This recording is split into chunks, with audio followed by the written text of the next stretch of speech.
pensa ay hindi pa po nila na-receive. Kung prepared na po sila mula pa ng Pebrero, katulad ng sinasabi ni Presiding Officer na what we have to do during this interim time that we are waiting for the convening of the court is to prepare. The Senate has already prepared for these matters. That's why merong nag-receive nung entry of appearance ad coetelam nung defense lawyers. Pero sa kanila po, kahapon na itanong sa kanila kung bakit hindi ni-receive, imbis na sagutin po nila, hindi po nila sinagot. Dinivert po nila yung attention at sinabi na wala namang epekto o wala namang ganong mabigat na prejudice na mangyayari kung hindi nila i-receive. Kung ready po, dapat na i-receive. Dapat may opisina na itinalaga para mag-receive po. So it seems na hindi po yung impeachment court yung unprepared. Isa na lang for me, Attorney Bukoy pa rin, sabi niya kung makikita raw ng dating komposisyon ng Senado, yung ginagawa ng Senado ngayon, ikakahiya daw.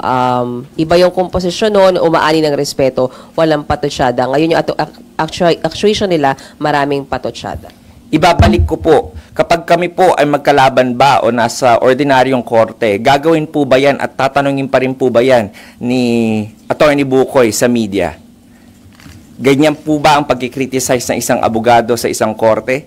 So, kung ako po, ikang sagot doon, hindi, then dapat hindi po ginagawa yung ganon. Kasi ano po ba ang motibo para i-criticize po ang impeachment court? You might not agree with the actions of the court, but it is still the court that has been vested by the Constitution with the power to solely try and decide impeachment cases.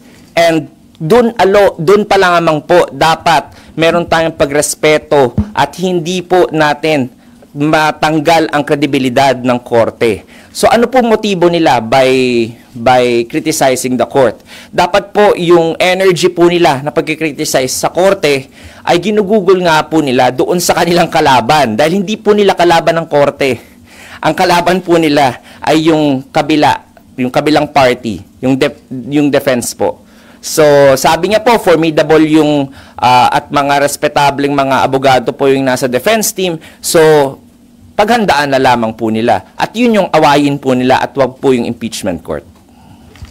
Attorney, may mga nag-oppose doon sa sinabi ni Presiding Officer Chis Escudero na walang limitation yung pwedeng gawin at pagdesisyonan ng impeachment court. Sabi nga ho ni Senator Coco Pimentel, the mere fact na nag-oath sila bilang senator judges, may mga sinusunod sila na impeachment rules doon pa lamang, it means may limitation yung pwedeng gawin ng impeachment court.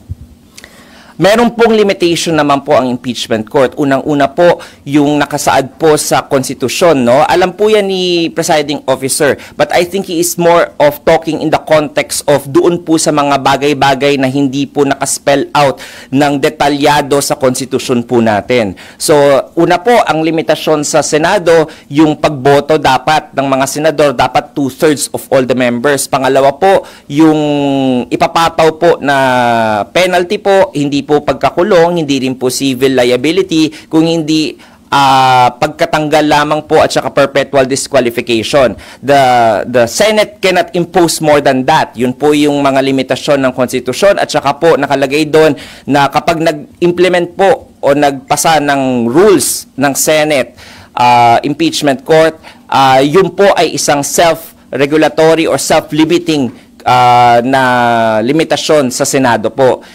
So yung mga konteksto pong yun, yung mga pinupunan po nung mga pag-adapt ng supplementary rules ng rules of court po, yun po yung mga limitasyon na inimpose ng impeachment court upon itself. However, there are matters such as, for example, yung question po kung pwede po ba mag-refer back ang Senate impeachment court doon sa House of Representatives po. Medyo vague po doon at ambiguous. Nakalagay po sa Rule 9, Section 1 ng Rules of Court, pwede pong tingnan ng isang hukom ang kanyang jurisdiction doon sa isang kaso pag nakafile sa kanya kahit wala pong nag-motion na party. So ang tanong po dyan, mag-a-apply po ba yon o hindi? So dito po sa nangyari sa ating impeachment court, in-apply po in a way ng Senado pero hindi po dinismiss. So ininterpret niya po yung konstitusyon base po sa kanyang kapangyarihan na to be the one to solely try and decide the impeachment cases. Ayon po yan doon sa Supreme Court decision din na Manila Prince Hotel versus GSIS. Ako po, hindi lamang po ako nagsasabi dito ng mga sound bites po sa inyo. Kasi po bilang abogado rin po, kailangan po namin na ipaintindi rin sa sambayanan kung ano po yung mga legal na basehan. So part of our duty as spokesperson bilang abogado po is not to just na magbigay po ng PR statement sa inyo, pero mag-educate din po kung ano po yung legal basis. So you're saying, attorney, na hindi general yung naging statement ni SP Cheese na walang limitation yung kayang gawin at pagdesisyonan ng impeachment court? Yes po. Ang ibig po niyang sabihin doon, for those na ambiguous and vague, doon po walang limitation na i-interpret po ng Senate as an impeachment court yung kanyang kapangyarihan. Ayon nga po doon sa Supreme Court case na yon ng Manila Prince Hotel versus GSIS, at saka po yung sinusundan natin na persuasive na US case na Nixon versus US po. Last na lang, si former Senate President Juan Ponce Enrile, now Presidential Legal Advisor, meron ho siyang advice sa senator judges once na mag-full swing na yung impeachment trial.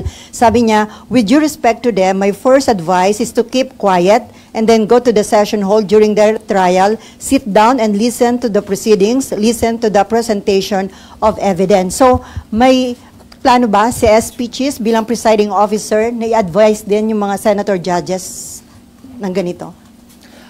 I think for the meantime po, no, hinahayaan nga po yung malayang paglalayag ng mga opinion ng mga senator judges kasi wala pa po tayo doon sa merito ng kaso. Pero nakalagay po doon, tama po si Senate President, former Senate President Enrile, na meron po talagang ganong basehan sa Senate rules, which is yung sinasabi ko pong Rule 18 po ng Senate rules. And when I confronted the presiding officer at the time about that rule, sabi niya po, wala pa naman tayo doon sa presentasyon ng ebidensya at nandun pa lamang tayo sa mga preliminaries na tinatawag. So, I think for the meantime po, okay lang po para mapagdiskusyon nating lahat kung ano po yung mga interpretasyon ng Senado at saka ng mga constitutionalists at mga legal framers about mga ambiguities po sa pag-exercise ng Senate impeachment court ng kanyang kapangyarihan. So, attorney, kapag nagkaroon na ng impeachment trial, possible na may obligasyon si SP Cheese bilang presiding officer na mag-impose ng gag order? That is always a possibility. Kaya rin po, for the first time po, no, I tried to research yung tanong nyo kung ako ba yung unang spokesperson ng impeachment court. Parang opo, no? So, by doing that, by appointing me as the spokesperson, malamang po, doon po tayo papunta sa pag-i-implement po ng Rule 18. But of course, it's up to the presiding officer at that time. We can only hazard a guess as of now. Pero we will cross the bridge when we get there pag nag-umpisa na po yung pagprepresenta ng mga ebidensya. Thank you, attorney.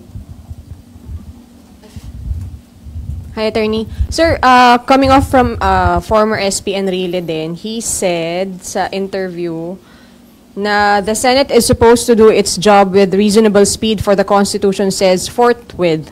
Anybody can understand that English word, and they did not do it. They tarried, they dilly-dallied. Your reaction lang po. Sabi nga ng presiding officer, nandun pa rin kayo sa forthwith. Pero ako po, the opinions of different lawyers, makikita niyo po, kaya kaming mga lawyers hindi po kami nagkakasundo, di ba? Kagad-kagad kasi nga iba-iba kaming opinion. And we have big personalities to argue about all these little things that ordinary people will not argue about. Pero para po sa kaalaman ng sambayanan, yung paggalaw naman po ng Senado ay hindi po unreasonable delay. Meron na rin pong mga Supreme Court decisions ang ating Philippine Supreme Court at na hindi na kinakailangan po ng construction or interpretation na ginagawa ng ating mga constitutionalists, pati ni former Senate President Enrile, yung about sa forthwith. Sinabi po doon sa, ito mabobore na naman kayo kasi cases to, no? Sa Fisher versus Ambler, sa Manila Masonic Temple versus Alfonso, at saka sa, ano pa yung isa ba? Basta may isa pa akong case basta versus Antols, no? Yun yung mga cases na pinagbasehan at ni-research rin po ng ating legal team dito sa Senate Impeachment Court na meron na po na desisyon ng definisyon ng forthwith at ito po ay without delay. Sinabi rin po ni dating Justice Ascuna na dalawa po ang ibig sabihin ng forthwith. Yung unang-una po ay immediately at yung pangalawa po ay without delay. So, ang sabi niya po nung ginagawa yung konstitusyon, maaaring pumasok na po doon sa pangalawang definition which is without delay. Ito rin po yung kinatigan ng Korte Suprema doon sa 3 kaso na yon. Mamaya ibibigay ko sa inyo yon para ma-cite nyo dyan sa inyong Sir, isa pang sinabi po ni former SP Enrile, yung pag-return is improper and unparliamentary. Reaction lang din po. Very po yan, no? Very welcome yung ganyan nga na mga opinion kasi it adds to the conversation. Lalong-lalo na po, alam naman natin na si Senator Enrile ay very wise at very knowledgeable about the law. However, he was not the one confronted with the motion. He was not one of the senator judges. He is not the senator sitting as one of the senator judges in the impeachment court. And I think the collective wisdom of the impeachment court should be respected on the actions that it did. Now, if ever meron pa pong hindi makatanggap nung majority vote na 18-5 at nung action ng impeachment court, sabi po namin nga, the final arbiter of all of these issues is the Supreme Court. So they just have to go to the Supreme Court kung gusto talaga nilang malinawan. But kung hindi po sila pupunta sa Supreme Court, wag po nilang itry ito sa Court of Public Opinion at maniwala kayo doon sa collective wisdom ng ating impeachment court. Sir, last na lang po sa akin. Sa timeline lang, sir, di ba si VP Sara, ang deadline niya to give the reply is 21, pero Saturday yon, so 23. So, ang prosecutors have 28, pero Saturday po, so 30. 30 po. Okay, so what will happen, sir, kung hindi magpasa ng reply, given na parang sabi natin, hindi nagagampanan ng prosec yung, hindi nila nasasubmit yung mga kailangan nilang isubmit? I think I think yung hindi po nilang pagpasa ng mga kailangan po nilang i-file, I think baka strategy po nila yun, no? Hindi natin alam talaga kung ano yung tunay na dahilan, pero siguro yung mga contemporaries nyo doon sa House, dapat tanungin sila doon about that. Syempre, as a court, we will just act based on what has been filed. So, yung reply po, I think, balak naman po nila mag-file ng reply. Alam naman po natin na bibigatin din naman yung mga advisor din po nung prosecution panel. Gagawin din po nila lahat ng dapat nilang gawin kapag nandoon na yung answer with affirmative defenses. So, magre-reply po sila doon. Kung hindi naman po answer with affirmative defenses ang i-file po ni Vice President Sara at ito po ay isang motion to dismiss, then I'm sure magpa-file po sila ng comment and opposition doon sa motion to dismiss. So, ito po, nasasabi ko po to, hindi ito panghuhula. Ito lamang po ay base sa experience natin bilang isang litigator. Thank you po.